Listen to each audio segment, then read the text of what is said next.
Right now, we welcome back in Steve Weish, Michael Silver, Vic Carucci. And Vic, I got to start with you.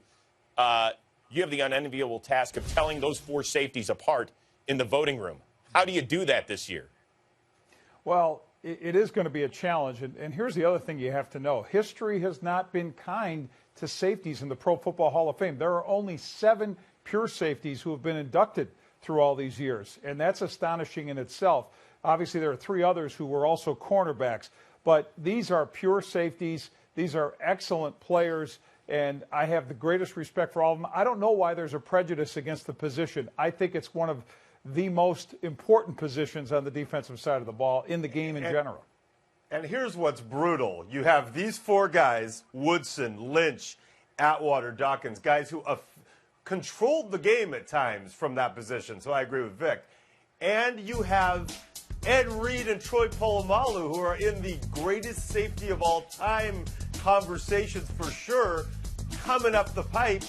And as Vic said, it's a traditionally underrepresented position. So I don't know how you guys sort all that out. I think they're all 4 Hall of Famers ultimately in a perfect world. I know Ed and Troy are, and I don't know what you do. Hey, Mike, let's not forget Kenny Easley's a senior candidate nominee, and he's one of the best safeties to ever play the position. But I want to get back to something Vic said early on.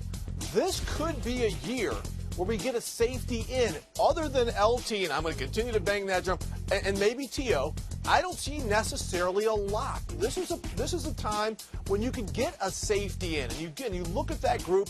Brian Dawkins, I mean, a fantastic player, but Darren Woodson, Steve Atwater, John Lynch, a fantastic group. This might be the year where those 48 selectors sit there and say, you know what, it's time. Let's forget about the position. Let's look at this guy's impact on the game and the history of the game.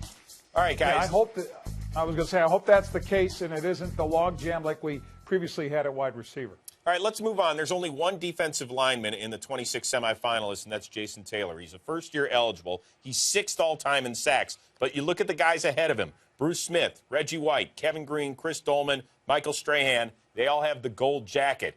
So, Vic, what sort of chance does he have? I think he's got a solid chance, but again, when you've got those safeties to contend with and other conversations about linebackers, it might be hard. And it isn't just sacks that get you into the Hall of Fame. It's what else did you do? How well did you play the run? How complete were you at your position? Yeah, well, Jason Taylor was about as complete as I have a player as I can see. And look, he didn't play on one of these teams that got 2 touchdown leads. He was in there to win it all of the time. It could be tough. We've seen a lot of pass rushers come off the board last couple of years. So that's why I think Jason Taylor might have to wait a year or 2. As long as JT gets in at some point, then it's all good. But to me, pure Hall of Famer in every sense of the word.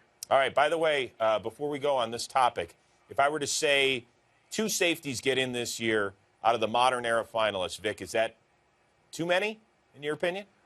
Well, as Steve brought up, Easley is going to be, that senior guy. So, yeah, from the modern era, I think 2 would be a push, but I think seeing 1 in for sure, just given the history of this thing, would actually be a huge accomplishment.